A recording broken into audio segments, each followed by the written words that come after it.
Saat itu, orang-orang dari bangsa Arab Quraisy dan dari bangsa Arab lainnya semakin hari semakin banyak yang menjadi pengikut Nabi.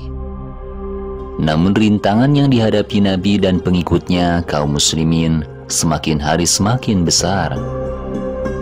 Rintangan yang dihadapi tidak hanya seperti yang telah kami uraikan di episode-episode sebelumnya, tetapi lebih dari itu. Riwayat rintangan yang dihadapi Nabi SAW tidak perlu diperpanjang lagi, karena riwayat-riwayat yang kami sampaikan sudah cukup sebagai contoh. Singkatnya, setiap orang yang menjadi pengikut Nabi, baik laki-laki atau perempuan, tua atau muda, akan menghadapi aniaya dari orang-orang musyrik. Apalagi jika dia adalah orang yang dipandang lemah, hina, tanpa kekuatan apapun. Pasti dia tidak akan hanya disiksa dalam bentuk pemukulan, tetapi juga siksaan lain yang sangat kejam, sehingga ada yang sampai menghembuskan nafasnya yang terakhir. Adapun Nabi sendiri, selain disakiti hati beliau dan diperlakukan sewenang-wenang, serta dimusuhi dengan cara-cara biadab oleh para pemimpin Quraisy, beliau juga dimusuhi dengan cara-cara yang sangat halus. Mereka tahu bahwa menghalangi beliau dengan tindakan kasar tidak membuahkan hasil sama sekali. Jadi mereka menggunakan rintangan yang sangat halus. Jika Muhammad bukan seorang nabi dan rasul yang dibawa oleh Allah, yang hatinya benar-benar terpelihara, beliau akan terpengaruh dan tertipu oleh bujukan dan tindakan mereka, sebagaimana dijelaskan dalam firman Allah yang berbunyi, "Dan sesungguhnya mereka hampir memalingkan kamu dari apa yang telah kami wahyukan kepadamu, agar kamu membuat yang lain secara bohong terhadap kami. Dan kalau sudah begitu, tentulah mereka mengambil kamu jadi sahabat yang setia. Dan kalau kami tidak memperkuat hatimu, niscaya kamu hampir-hampir condong sedikit kepada mereka. Kalau terjadi demikian, benar-benarlah kami akan rasakan kepadamu siksaan berlipat ganda di dunia ini, dan begitu pula siksaan berlipat ganda sesudah mati. Dan kamu tidak akan mendapat seorang penolong pun terhadap kami." Demikian Allah telah memperingatkan Nabi SAW pada saat itu. Alasan turunnya wahyu menurut salah satu riwayat adalah sebagai berikut.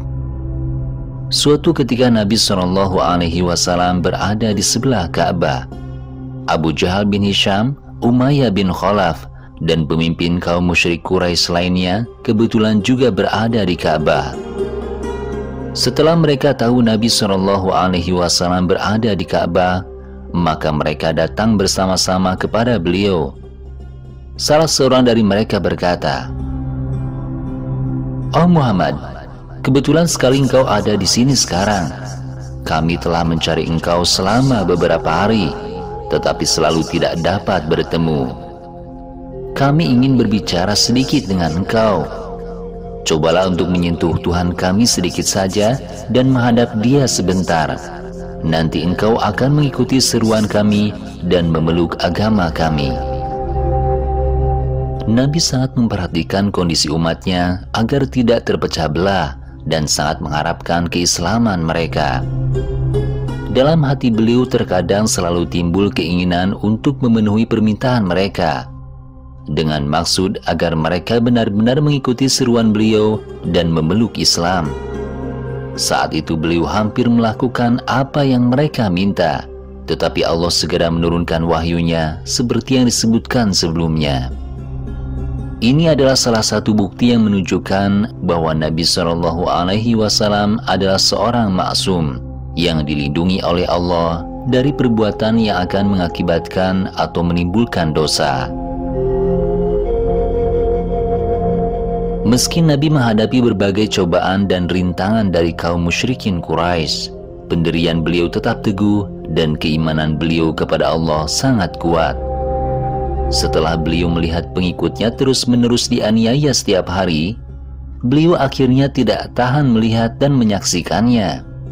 Beliau ingin membantu mereka, tetapi beliau tidak bisa, karena beliau tidak memiliki kekuatan untuk membantu dan membela mereka. Oleh karena itu, setelah mendapat perintah dari Allah Subhanahu wa Ta'ala, beliau memerintahkan kaum muslimin, baik laki-laki maupun perempuan, untuk berhijrah ke luar negeri, di mana tidak ada tindakan sewenang-wenang dan penganiayaan dari kaum Quraisy. Beliau lebih suka dianiaya oleh kaum musyrikin Quraisy di kota Mekah daripada melihat penganiayaan yang diderita para pengikut beliau setiap hari. Maka beliau mengumpulkan para pengikut beliau dan bersabda kepada mereka, "Jika kalian pindah ke negeri Habasyah, itu lebih baik, karena ada seorang raja yang di wilayahnya tidak ada yang tertindas, sehingga Allah menjadikan waktu yang penuh kesenangan dan kepuasan bagi kalian daripada keadaan saat ini." Maksud sabda Nabi tersebut adalah jika para pengikut beliau pergi ke negeri Habasyah, itu lebih baik, karena di sana rajanya tidak pernah melecehkan rakyatnya, dan tempatnya aman bagi para pengikut beliau untuk sementara waktu, sampai Allah memberikan kelapangan dan kegembiraan dari penderitaan yang mereka alami sekarang. Negeri Habasyah adalah sebuah negeri yang sekarang dikenal dengan nama Abyssinia yang terletak di benua Afrika. Gelar Raja Habasyah adalah Najasyi. Nama raja saat itu adalah Ashimah Bahri. Raja Habasyah dan sebagian besar rakyatnya saat itu masih memeluk agama Nasrani.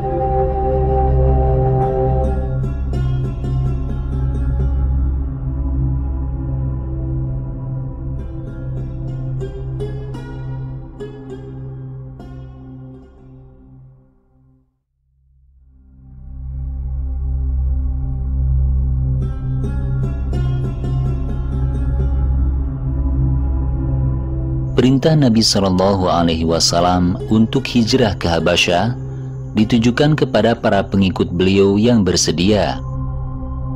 Setelah perintah hijrah diterima, sebagian dari mereka melaksanakan perintah tersebut dengan ikhlas.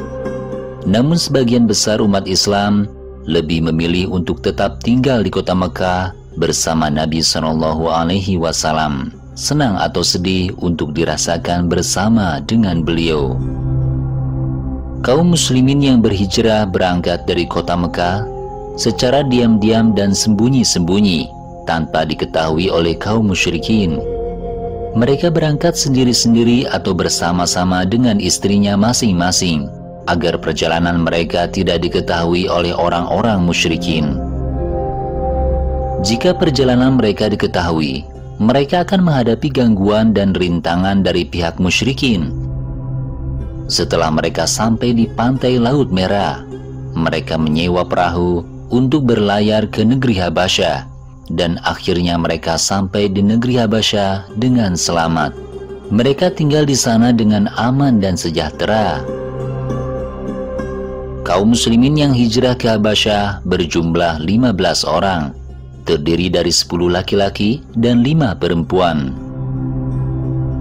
Mereka adalah Utsman bin Affan dari Bani Umayyah, Abu Huzaifah bin Utbah bin Rabi'ah dari Bani Abdu Syamsin, Abu Salamah bin Abdul Asad dari Bani Makhzum, Az-Zubair bin Al-Awam dari Bani Asad, Mus'ab bin Umair dari Bani Abdu Zar, Abdurrahman bin Auf dari Bani Juhran, Amir bin Rabi'ah dari Bani Adi bin Ka'ab, Utsman bin Mad'un dari Bani Jamuh, Abu Sabrah bin Abi Rahmin dari Bani Amir, Suhail bin Baida dari Bani Al-Harith, Ruqayyah binti Muhammad putri Nabi, istri Utsman bin Affan, Sahlah binti Suhail, istri Abu Zaifah, Ummu Salamah binti Abu Umayyah, istri Abu Salamah, Laila bin Abi Khalthama, istri Amir bin Rabi'ah, dan Ummi Kalthum, istri Abu Sabrah. Hijrah ini disebut dalam buku-buku sejarah Islam atau kitab-kitab tarikh sebagai Hijratul Ula, hijrah pertama. Menurut riwayat, mereka berangkat dari kota Mekah pada awal bulan Rajab tahun kelima tahun Bi'tsah, awal diutusnya Nabi SAW. Ketika mereka tiba di negeri Habasyah, mereka diterima dan dihormati dengan penghormatan yang sangat baik dari Raja Najasyi. Namun, mereka tidak tinggal lama di sana dan kembali ke Mekah lagi. Ada beberapa hal yang menyebabkan mereka kembali. Alasan kepulangan mereka akan dijelaskan kemudian di episode selanjutnya. Perlu kami jelaskan bahwa jumlah orang yang berhijrah ke negeri Habasyah yang pertama kali, sebagaimana disebutkan sebelumnya, terdapat dalam riwayat yang disebutkan dalam Sirah Al-Halabiyah. Dan menurut riwayat yang disebutkan dalam Sirah Ibnu Hisham adalah 14 orang, yaitu 10 laki-laki dan 4 perempuan. Ada pula riwayat lain yang menjelaskan 17 orang, yaitu 12 laki-laki, 5 perempuan, dengan tambahan Hathib bin Amr dan Abdullah bin Mas'ud. Namun riwayat yang dapat dibenarkan adalah riwayat yang menjelaskan 15 orang tadi.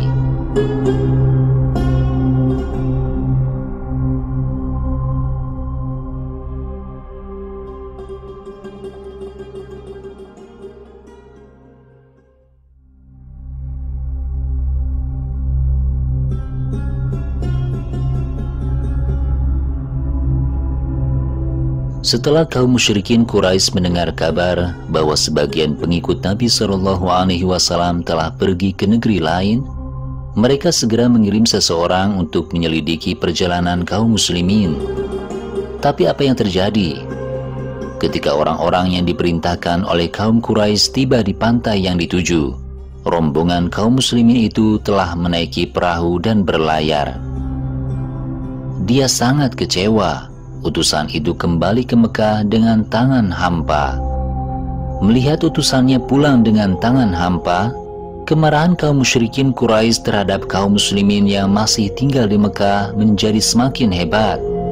Kemarahan kaum musyrikin itu dilampiaskan dengan menghasut banyak orang yang belum menjadi pengikut Nabi Muhammad SAW agar mereka tidak mendengarkan ayat-ayat Al-Quran yang biasa dibaca oleh kaum muslimin, khususnya oleh Nabi SAW.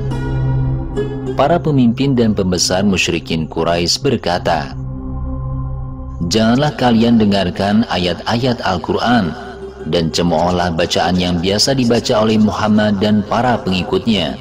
Buatlah ragu-ragu orang-orang yang membacanya supaya kalian dapat mengalahkan dia." Sehubungan dengan hal ini, Allah menurunkan wahyu kepada Nabi SAW yang artinya, "Dan orang-orang kafir berkata, janganlah kamu mendengar dengan sungguh-sungguh akan Al-Quran ini, dan buatlah hiruk pikuk terhadapnya, supaya kamu dapat mengalahkan mereka." Mereka menghasut orang banyak dengan cara seperti itu karena mereka tahu bahwa ketika orang mendengarkan ayat-ayat Al-Quran yang biasa dibaca oleh kaum muslimin, hati orang-orang yang mendengarnya akan tertarik. Meski pada akhirnya, di antara orang-orang yang telah terpikat hatinya, ada pula yang mengingkari kenabian Nabi Muhammad dan kerasulannya. Oleh karena itu, mereka terus terang melarang kaumnya untuk mendengarkan ayat-ayat Al-Quran. Mereka mendorong seluruh kaumnya untuk mencemooh dan mengolok-olok pelajaran yang terkandung dalam ayat-ayat Al-Quran dan tidak mempedulikan atau memperhatikannya. Dengan cara ini, mereka berharap bisa mengalahkan dakwah Nabi SAW. Dalam hal ini, Allah menurunkan wahyu, "Maka sesungguhnya kami akan memberikan siksa yang keras kepada orang-orang yang kafir, dan akan kami beri balasan kepada mereka dengan seburuk-buruk pembalasan bagi apa yang telah mereka kerjakan. Yang demikian itu ialah balasan terhadap musuh-musuh Allah, yaitu neraka, kampung yang kekal bagi mereka, sebagai balasan bagi keingkaran mereka pada ayat-ayat kami." Setelah kurang lebih 3 bulan kaum muslimin yang hijrah untuk menetap di negeri Habasyah, mereka kembali ke Mekah pada pertengahan bulan Syawal pada tahun ke-5 Bi'tsah. Mereka kembali ke Mekah karena mendengar kabar bahwa kaum musyrikin Quraisy Mekah yang selalu menghalangi pergerakan dakwah Nabi SAW telah tunduk dan tidak ada yang tertinggal untuk mengikuti seruan Nabi. Namun berita ini sebenarnya adalah bohong yang dibuat-buat oleh kaum Quraisy. Selain itu, kepulangan mereka ke Mekah karena kebanyakan kaum muslimin waktu itu tidak mengerti bahasa penduduk Habasyah sehingga tidak bisa bergaul dengan orang-orang di sana.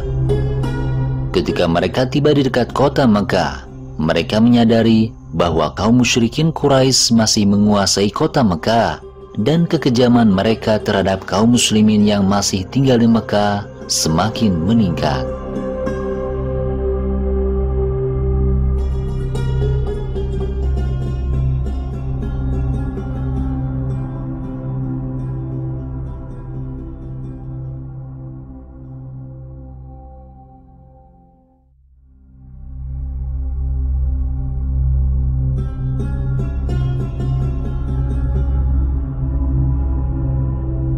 Umar bin Khattab adalah salah seorang pemuka kaum Quraisy yang sangat berpengaruh di kalangan bangsanya. Dia adalah laki-laki yang pemberani, cerdas, tangkas, dan kuat. Kegagahan dan keberanian dan pengaruh Umar bin Khattab setara dengan keberanian Abu Jahal.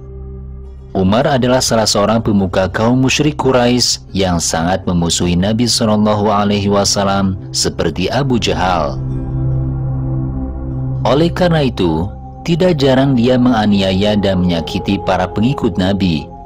Bahkan dia pernah menyiksa budaknya yang telah menjadi pengikut Nabi, sebagaimana yang kami ceritakan di episode sebelumnya.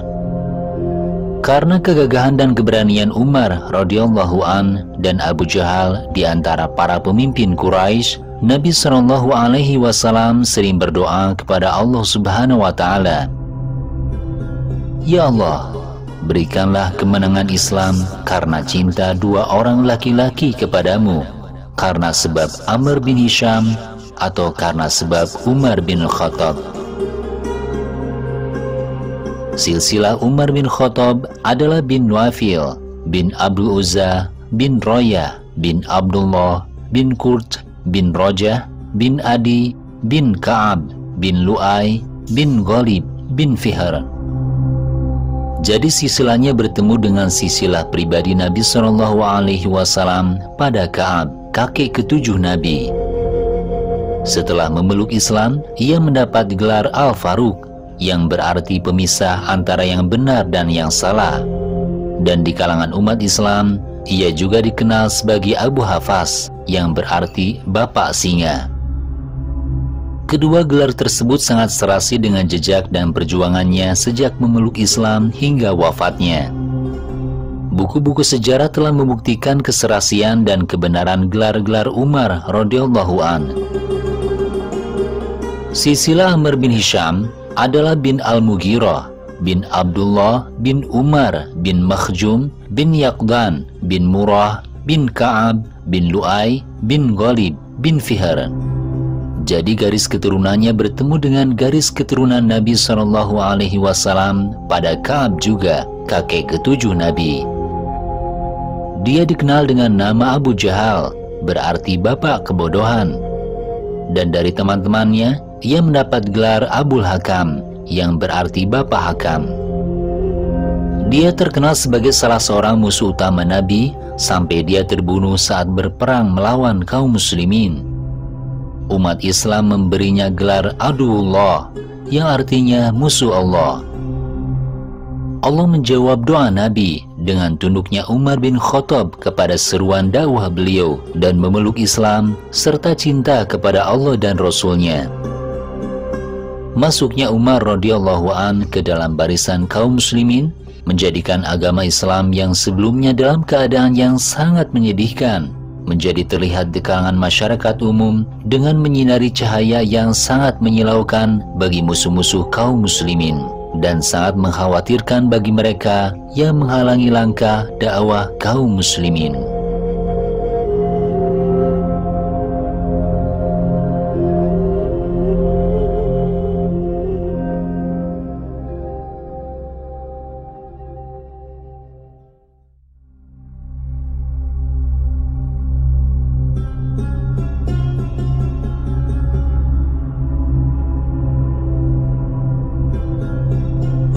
Umar bin Khattab radhiyallahu anhu memiliki seorang adik perempuan bernama Fatimah. Fatimah memiliki seorang suami bernama Sa'id bin Zaid. Dari saat mereka mendengar dakwah Nabi SAW, mereka berdua segera mengikutinya dengan setia dan menjadi pengikut Islam yang tulus. Saat itu, Umar tidak mengetahui keislaman adiknya dan iparnya. Karena mereka tidak menunjukkan keislamannya, mereka khawatir jika Umar mengetahui keislaman mereka, tentu dia akan sangat marah dan mereka berdua akan dianiaya dan bahkan mungkin dibunuh. Ketika Laila dan suaminya Amir bin Rabi'ah hendak berangkat hijrah ke negeri Habasyah, mereka bertemu Umar. Ketika Laila hendak menunggangi untanya, Umar bertanya kepada Laila, "Hai Ummu Abdillah, mau kemana?" Laila menjawab, "Engkau telah menyakitiku dan sahabat-sahabatku yang mengikuti seruan Muhammad. Jadi sekarang, saya ingin pergi ke bumi Tuhan, di mana saya bisa menyembah Tuhan.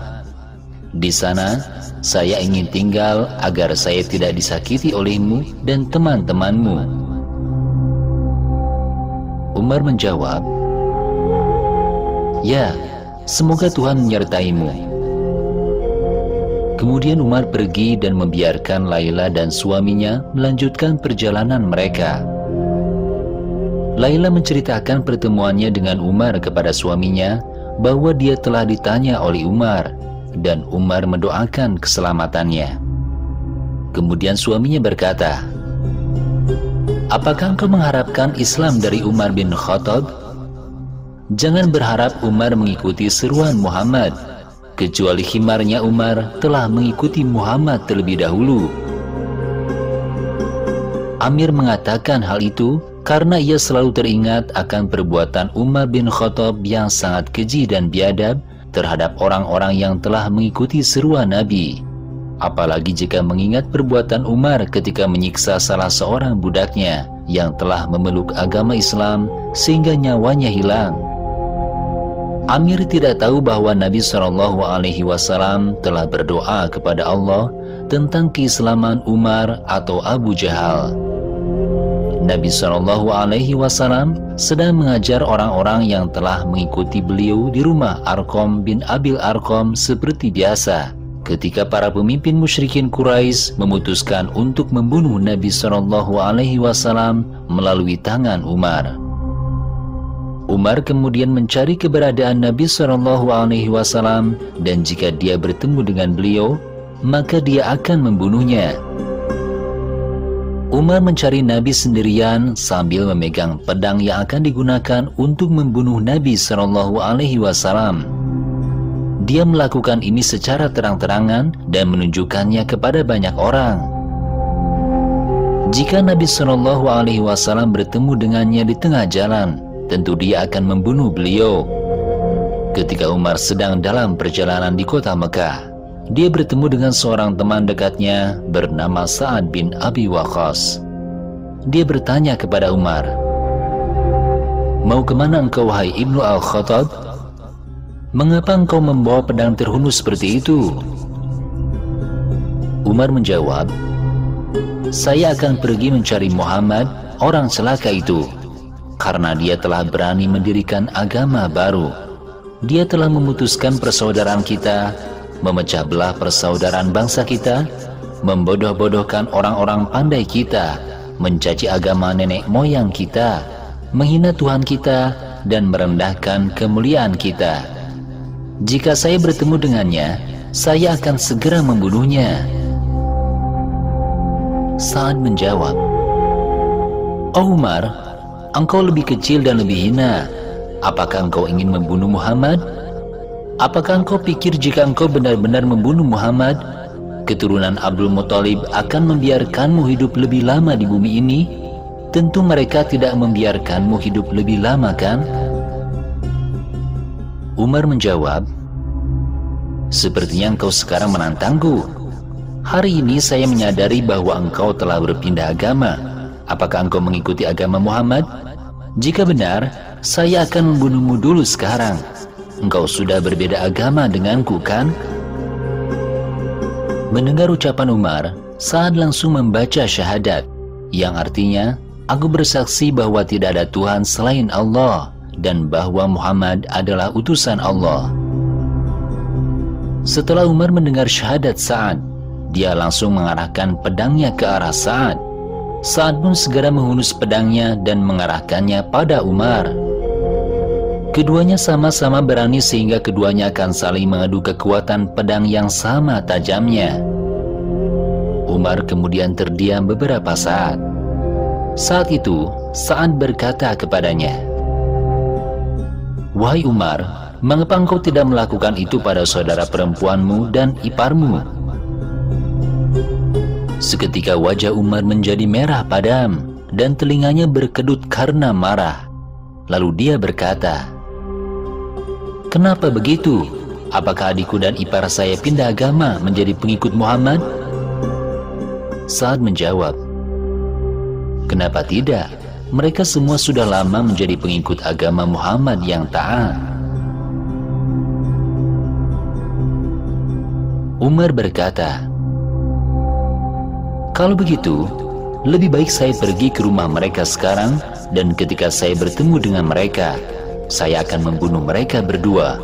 Itu adalah akhir perkara. Apa gunanya saya bersaudara dengan orang-orang yang menganut agama Muhammad?" Oleh karena itu, Umar dan Sa'ad berpisah dan Umar segera pergi ke rumah saudara perempuannya Fatimah. Saat itu, sahabat Sa'id bin Zaid dan istrinya Fatimah sedang berada di rumah dan sedang belajar membaca ayat-ayat Al-Quran pada Khobab al-Ard, mantan budak Umar sendiri. Saat Umar tiba di rumah Sa'id bin Zaid, ternyata pintu rumahnya terkunci. Dia mengetuk pintu dengan keras sambil memegang pedangnya yang terhunus. Setelah mendengar ketukan pintu dari luar, Sa'id bin Zaid bertanya dari dalam rumah, "Siapa ini?" Umar menjawab, "Ibnul Khattab." Setelah Khobab mendengar suara Umar yang begitu keras, dia kemudian menguntit dari dalam. Ketika melihat kedatangan Umar membawa pedang terhunus, dia langsung lari bersembunyi di dalam rumah. Fatimah kemudian dengan cepat menyembunyikan catatan ayat-ayat Al-Quran yang baru saja dia pelajari. Sa'id bin Zaid lalu membukakan pintu. Umar masuk ke dalam dengan wajah merah dan berkata kepada Fatimah, "Hai orang yang memusuhi diri sendiri, sekarang saya telah mendengar kabar bahwa engkau telah pindah agama, dan begitu juga dengan suamimu." Selanjutnya katanya, "Benarkah engkau sekarang telah mengikuti agama Muhammad?" Setelah bertanya, Umar kemudian melompat memegang jenggot Sa'id dan mencekik lehernya. Selanjutnya, Sa'id dibanting olehnya dan dadanya diinjak-injak sesuka hati. Karena Sa'id tidak begitu kuat, dia tidak bisa melepaskan diri dari Umar. Adik Umar, Fatimah, setelah melihat suaminya dianiaya begitu parah, dia tidak tahan lagi dan akan membantu suaminya semampunya.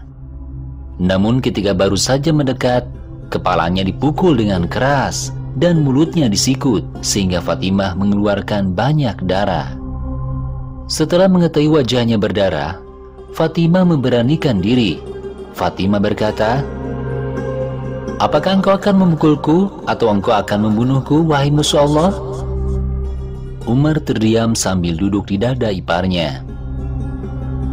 Fatimah berkata lagi, "Wahai musuh Allah, suamiku dan saya sudah lama memeluk agama Muhammad. Kenapa engkau baru bertanya sekarang? Jika engkau benar-benar ingin membunuhku, saya tidak akan takut sedikit pun. Coba dekati saya, bunuh saya dan suami saya.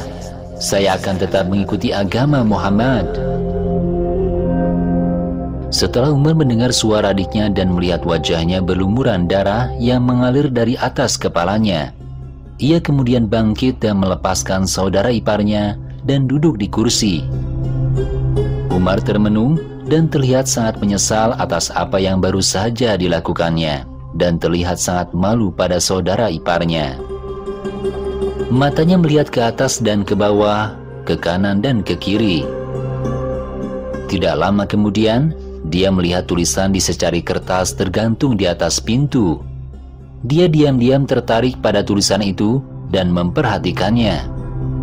Umar adalah seorang Quraisy yang bisa menulis dan membaca tulisan. Penasaran dengan tulisan itu, ia bertanya kepada adiknya yang masih kesakitan. "Hai Fatimah, tulisan apa ini?" Fatimah tidak mau menjawab. Umar berkata lagi, "Wahai Fatimah, ambillah tulisan itu. Saya ingin melihatnya sebentar. Cobalah untuk mengambilnya." Fatimah menjawab dengan tegas, "Tidak, saya tidak mau mengambilnya. Nanti engkau robek dan engkau tidak boleh memegang tulisan itu karena engkau adalah musuh Allah." Umar berulang kali meminta agar tulisan itu diambil, tetapi Fatimah tetap menolak untuk mengambilnya. Akhirnya Umar bersumpah, "Demi Allah, jika saya sudah melihat dan membawa tulisan itu, saya akan segera mengembalikannya dan tidak akan merobeknya. Demi Allah, saya tidak akan berbohong." Setelah mendengar Umar bersumpah, Fatimah terpaksa mengambil tulisan itu dan memberikannya kepada Umar. Setelah Umar memegang tulisan itu, dia membaca permulaannya. Dia baru saja membaca kata Bismillah, jantungnya berdebar kencang. Oleh karena itu, dia segera melemparkan tulisan itu ke tanah. Tetapi dia mengambilnya lagi dan kemudian membacanya. Di selembar kertas itu, selain tulisan Bismillah, ada beberapa ayat Al-Quran yang diturunkan kepada Nabi SAW dan telah diajarkan kepada para pengikutnya. Kata-kata dari ayat-ayat tersebut adalah sebagai berikut. "Toha, kami tidak menurunkan Al-Quran ini kepadamu agar kamu menjadi susah, tetapi sebagai peringatan bagi orang yang takut kepada Allah, yaitu diturunkan dari Allah yang menciptakan bumi dan langit yang tinggi, yaitu Tuhan yang Maha Pemurah yang bersemayam di atas arsy. Kepunyaannya lah semua yang ada di langit, semua yang di bumi, semua yang di antara keduanya, dan semua yang di bawah tanah. Dan jika kamu mengeraskan ucapanmu, maka sesungguhnya Dia mengetahui rahasia dan yang lebih tersembunyi. Dialah Allah, tidak ada Tuhan melainkan Dia. Dia mempunyai Asmaul Husna. Apakah telah sampai kepadamu kisah Musa? Ketika ia melihat api, lalu berkatalah ia kepada keluarganya, tinggallah kamu di sini, sesungguhnya aku melihat api. Mudah-mudahan aku dapat membawa sedikit darinya kepadamu, atau aku akan mendapat petunjuk di tempat api itu. Maka ketika ia datang ke tempat api itu, ia dipanggil, Hai Musa, sesungguhnya aku inilah Tuhanmu, maka tanggalkanlah kedua terompahmu. Sesungguhnya kamu berada di lembah yang suci, tua, dan aku telah memilih kamu, maka dengarkanlah apa yang akan diwahyukan kepadamu.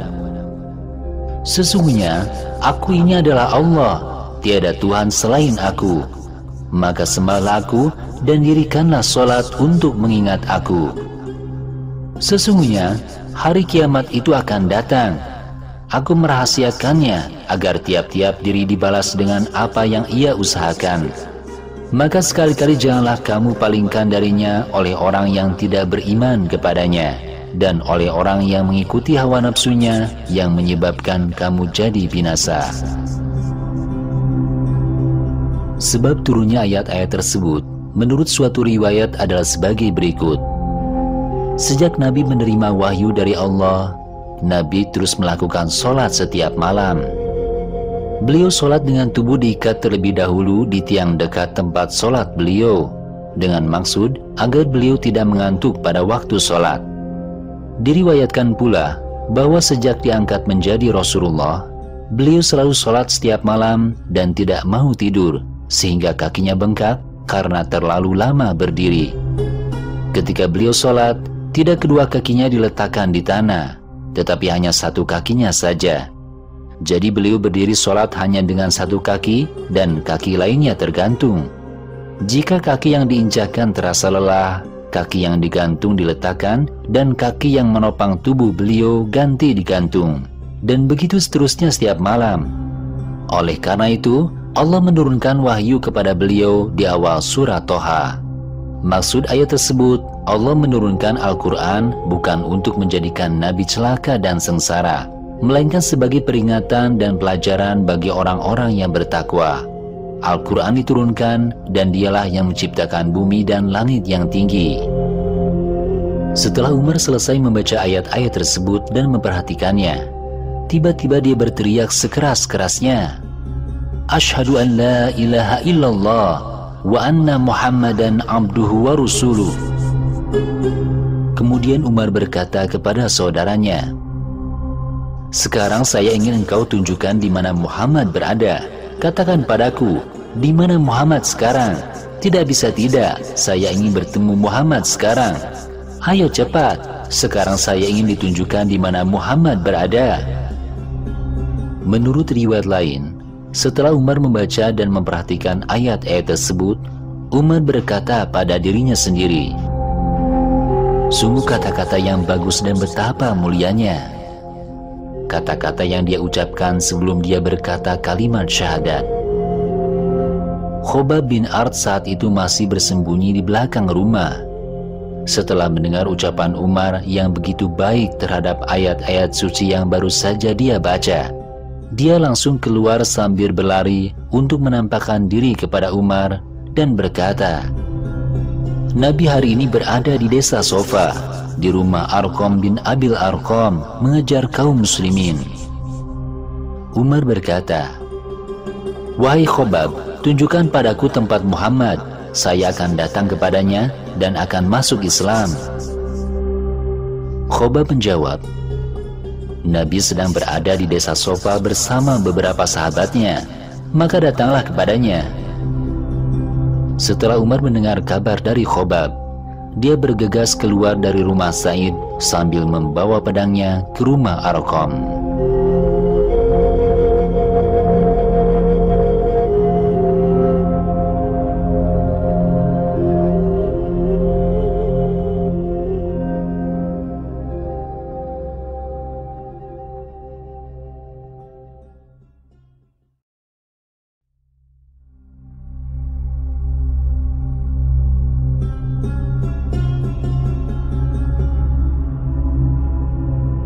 Pertemuan Umar bin Khattab dengan Nabi Muhammad SAW.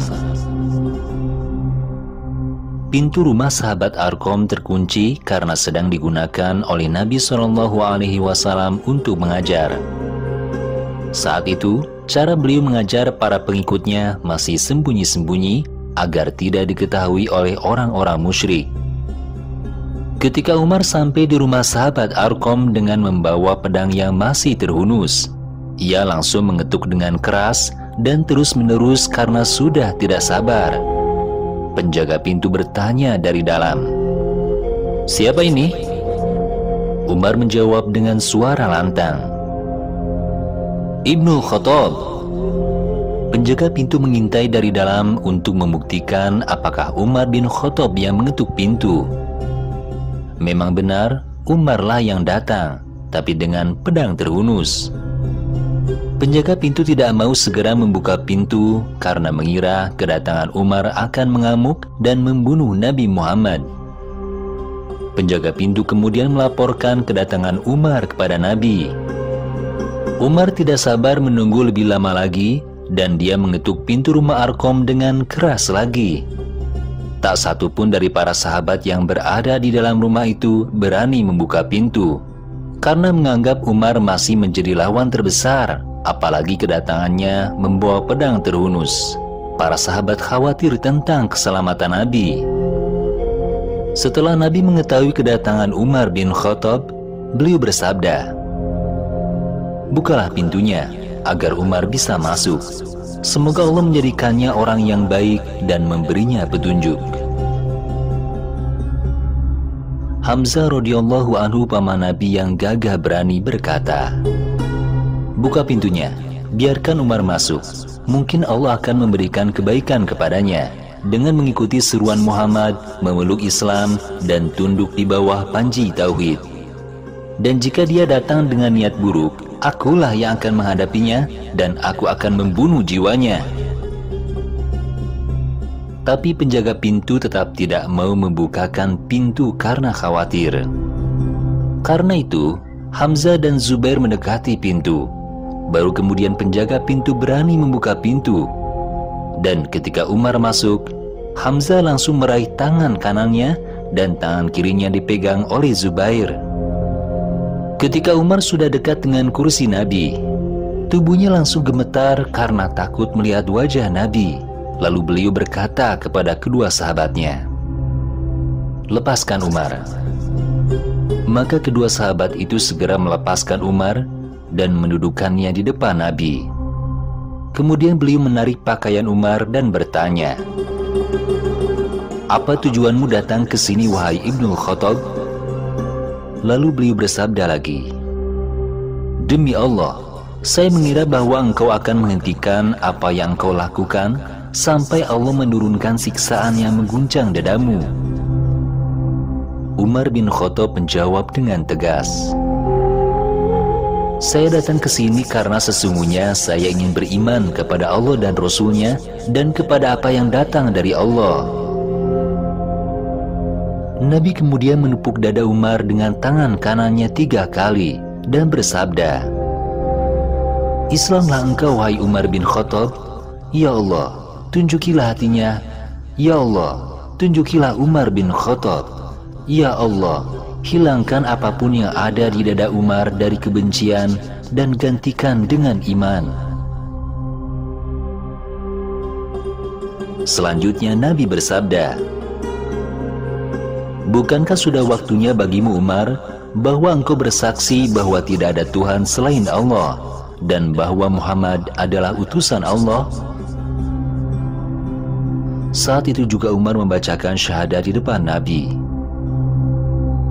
"Aku bersaksi bahwa tidak ada Tuhan selain Allah, bahwa engkau Muhammad adalah utusan Allah." Setelah syahadat Umar didengar oleh seluruh kaum muslimin di rumah Arqam, Nabi langsung membaca takbir sebanyak 3 kali. Allahu Akbar, Allahu Akbar, Allahu Akbar. Takbir Nabi diikuti serentak oleh seluruh pengikutnya yang berada di dalam rumah dengan suara nyaring. Suara nyaring takbir umat Islam terdengar sampai ke Masjidil Haram dan rumah-rumah di sekitarnya. Menurut sebuah riwayat, pada saat itu Allah menurunkan wahyunya kepada Nabi yang berbunyi, "Dan apakah orang yang mati, kemudian dia kami hidupkan dan kamu berikan kepadanya cahaya yang terang, yang dengan cahaya itu dia dapat berjalan-jalan di tengah-tengah masyarakat manusia, serupa dengan orang yang keadaannya berada dalam gelap gulita yang sekali-kali tidak dapat keluar darinya. Demikianlah kami jadikan orang yang kafir itu memandang baik apa yang telah mereka kerjakan." Arti dari ayat tersebut adalah orang yang kafir kemudian Allah membuatnya masuk Islam dan dia memberinya cahaya, yaitu ayat-ayat Al-Quran dan ajaran Nabi, yang dengannya dia berjalan di antara manusia, seperti apa yang terjadi pada Umar bin Khattab. Tidak akan sama dengan orang yang tetap berada dalam kegelapan, dan dia tidak bisa keluar dari kegelapan itu, seperti Amr bin Hisham.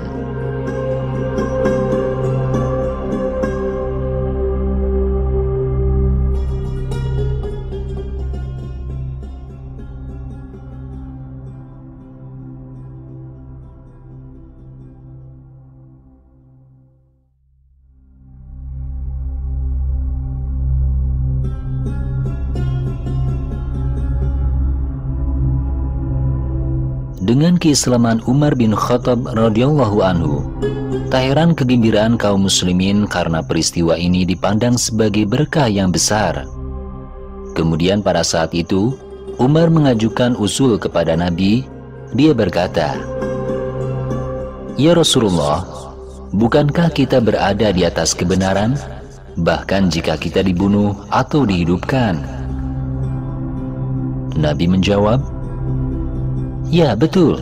Demi Tuhan yang menguasai diriku di tangan kekuasaannya, bahwa sesungguhnya kalian semua di atas kebenaran, bahkan jika kalian dibunuh atau dihidupkan."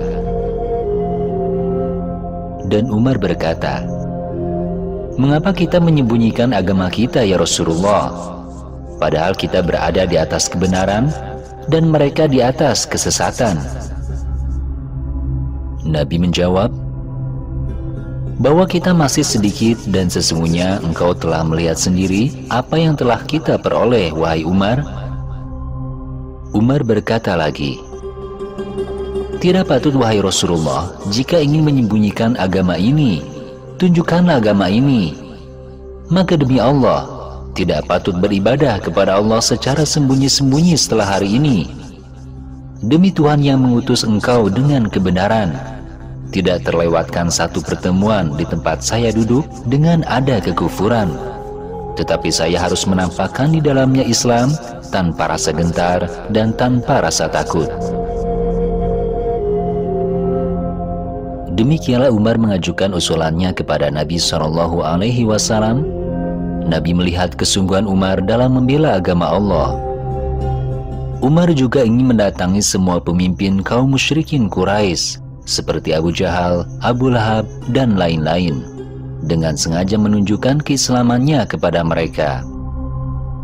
Nabi sudah mengetahui dan memahami apa yang menjadi keinginan Umar, dan ingat bahwa dengan demikian doa beliau kepada Allah beberapa hari yang lalu, seperti yang telah kami ceritakan sebelumnya, telah dikabulkan. Oleh karena itu, Nabi mengizinkan Umar untuk melaksanakan keinginannya, selama keinginannya tidak dilarang oleh Allah. Adapun pertolongan, terserah kepada Allah saja.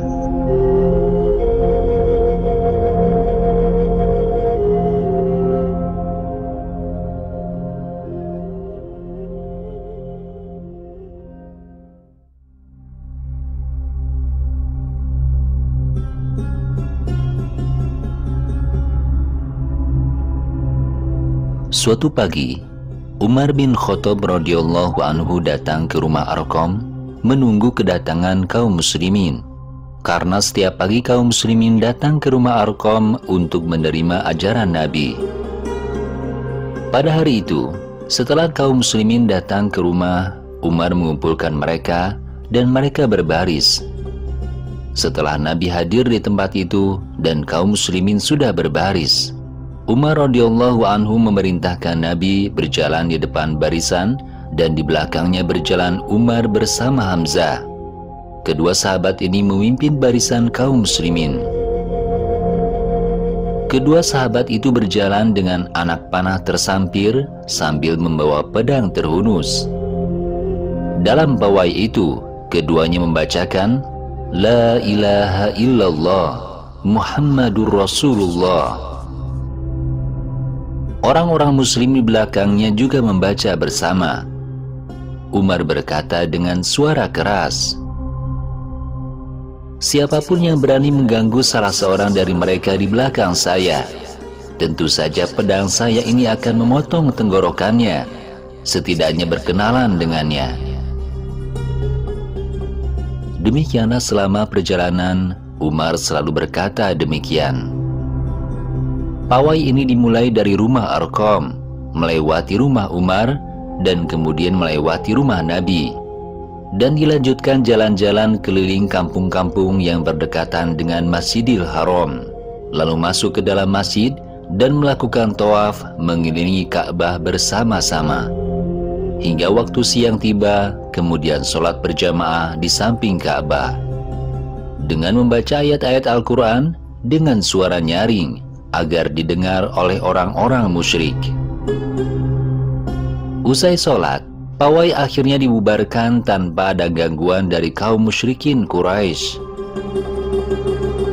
Saat itu, kaum musyrikin tercengang melihat pawai yang diadakan oleh kaum muslimin di bawah kepemimpinan Umar bin Khattab.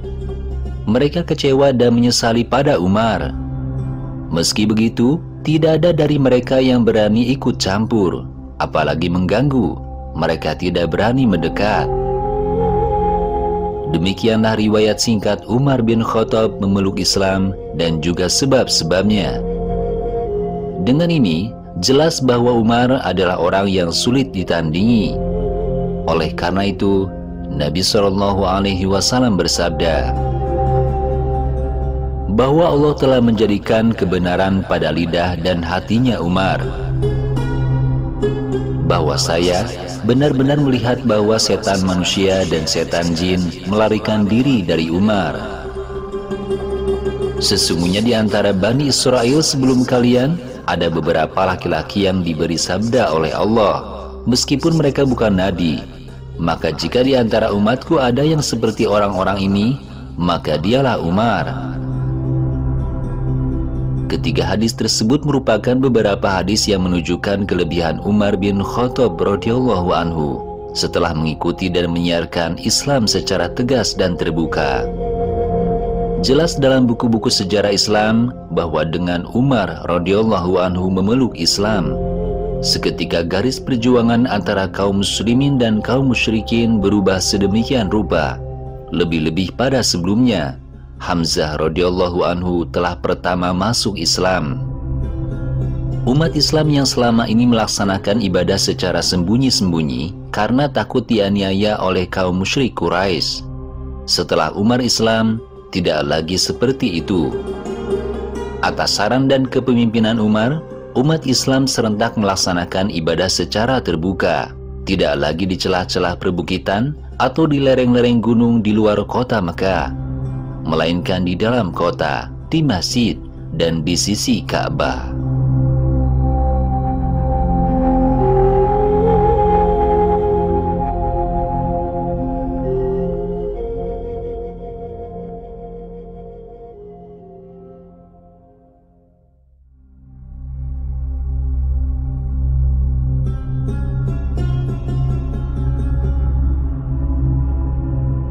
Pada suatu ketika, orang-orang musyrikin Quraisy berkumpul di halaman depan Ka'bah.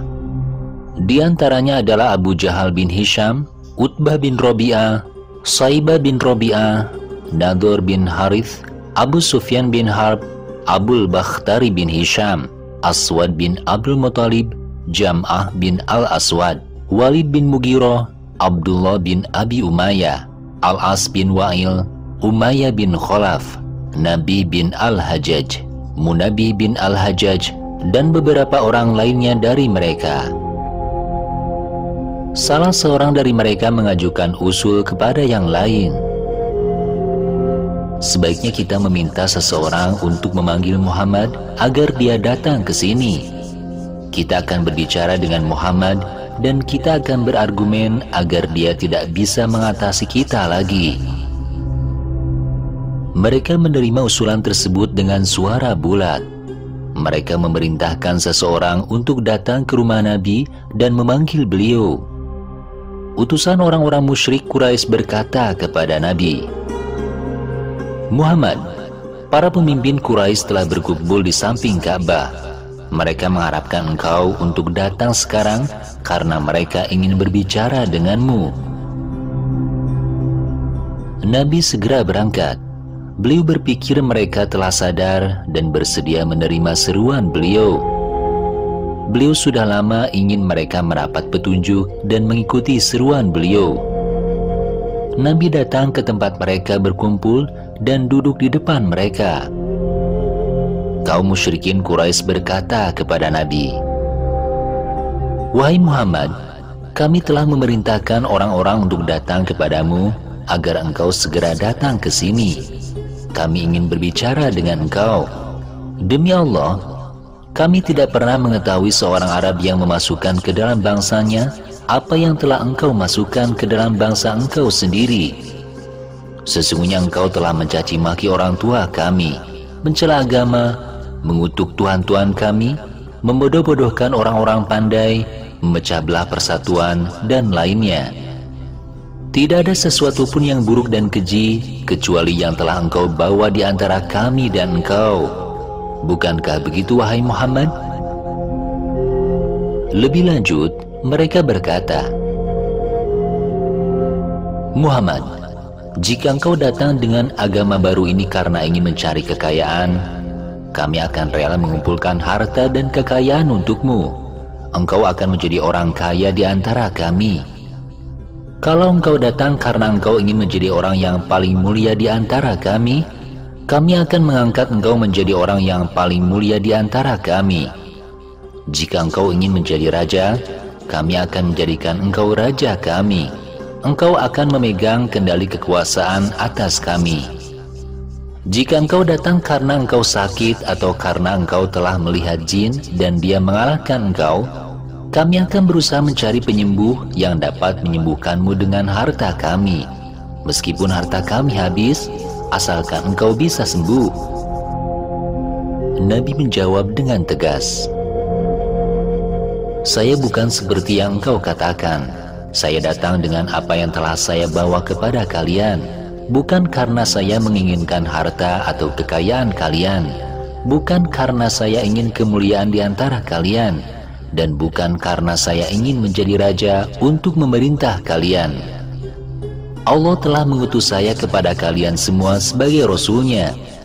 Allah telah menurunkan sebuah kitab kepada saya, dan saya telah diperintahkan untuk menjadi pembawa kabar baik dan kabar buruk bagi kalian. Saya menyampaikan pesan Tuhanku dan menyampaikan peringatan kepada kalian. Jika kalian tidak suka menerima kedatangan saya dan tidak menerima apa yang saya sampaikan kepada kalian, itu adalah bagian kalian di dunia dan di akhirat. Jika kalian menolak kedatangan saya akan bersabar dan tunduk kepada Allah agar Dia mendengar semua keputusanmu dan keputusanku."